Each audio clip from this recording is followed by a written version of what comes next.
movies for black girl nerds.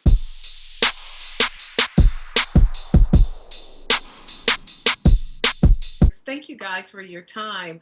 I was all the way in watching this. I had to lean into my TV a little bit to make sure I was getting it all.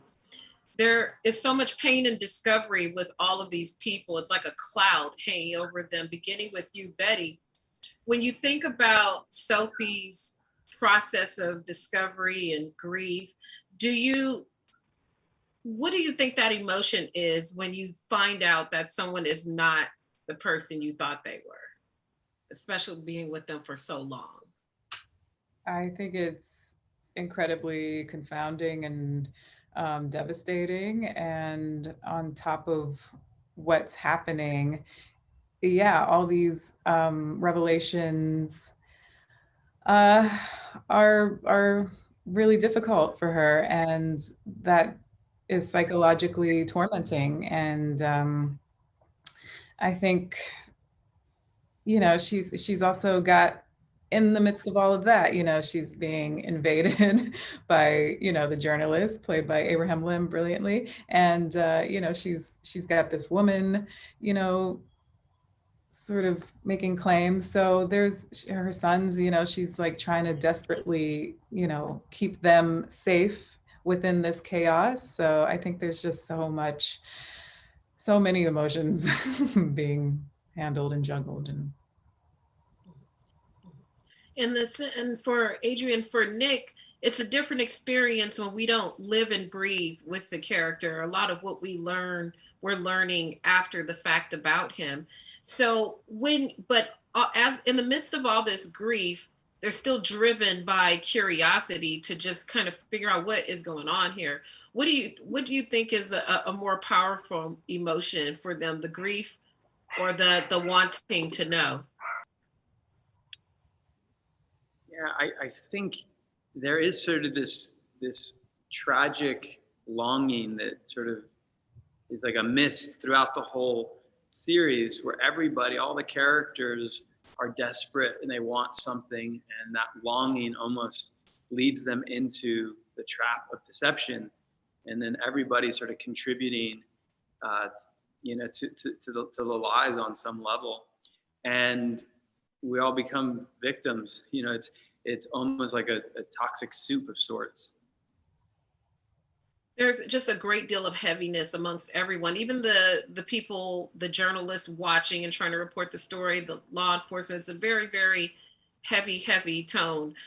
Betty, when maneuvering through all of these different emotions that we experience with Sophie, what were the most difficult for you to lock in for her, because it's so layered and different for every experience? um, well, I think initially, we have a very, juxtaposed character opposition with Pia Brewer, played by Zoe Kazan, and myself, playing Sophie Brewer. They're both responding so differently to what's happening from the gate.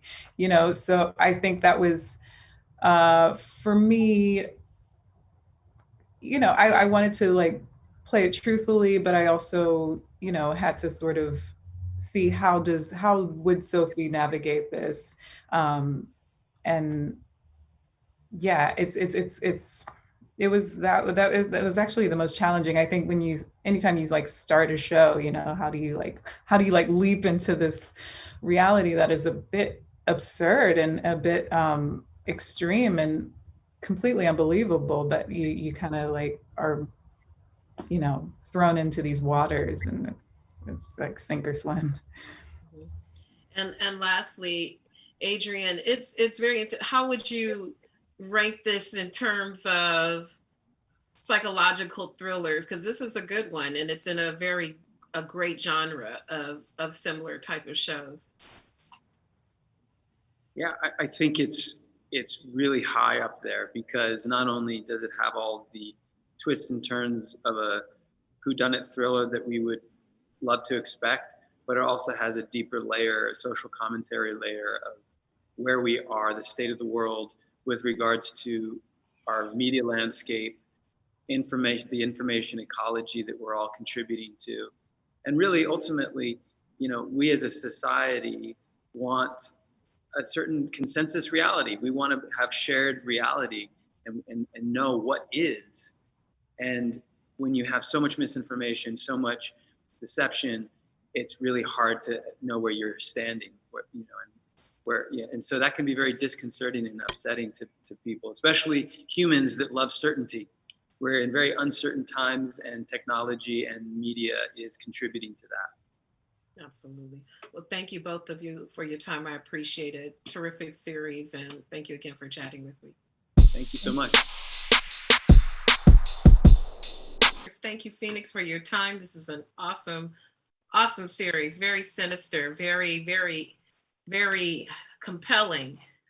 When you come from a project like your previous project where it's very joyous and it's very fun, and then your next foray is something like this that's so layered, is that a lot of fun for you as a performer to make that drastic turn into something else? And how was that enjoyable for you?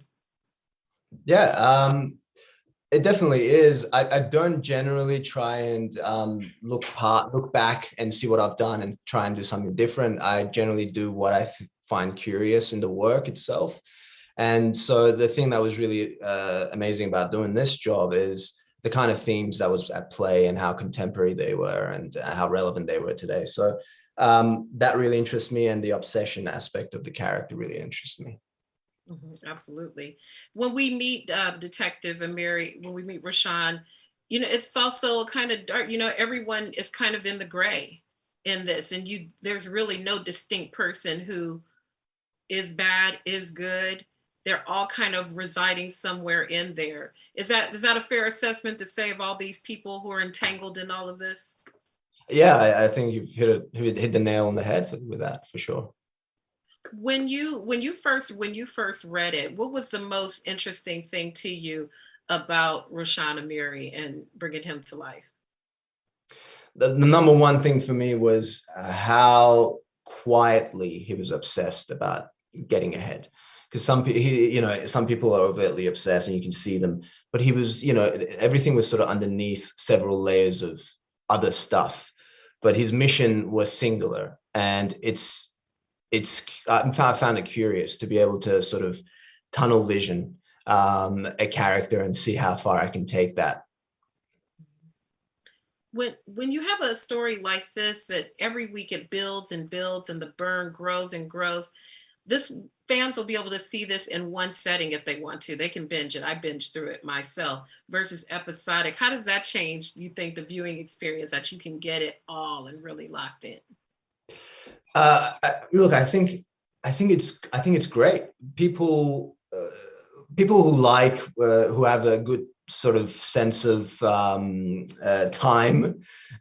tend to, like myself, I can't binge things personally because I'm just like, I've got to go do these other things. But when you get lost in the world and it takes you, that's great. That's what stories are supposed to do. And giving people the opportunity to do that, it's a choice for people, and I think that's all we can ask for. Well, one question without context: if you could switch with any character, you don't have to say why. If you could switch for any character in the show, male or female, which character would you want to switch with? Ooh.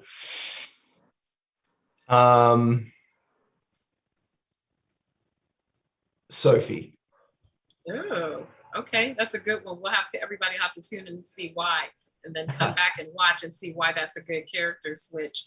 The relationships between the families are very, very strained, including Roshan's own family. Why do you think that all of these people are suffering within their personal relationships to some degree? That's a good question. I think specifically for Roshan, it's priorities. People like real life.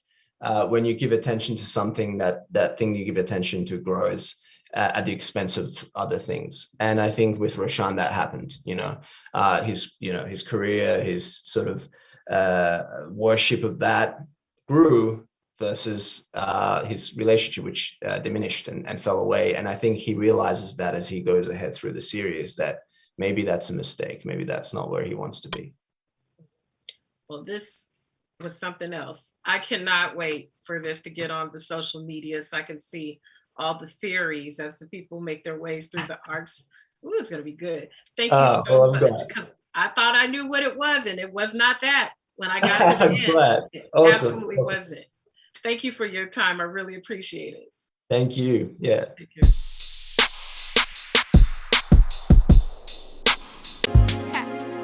Better shake your booties for black girl nerves.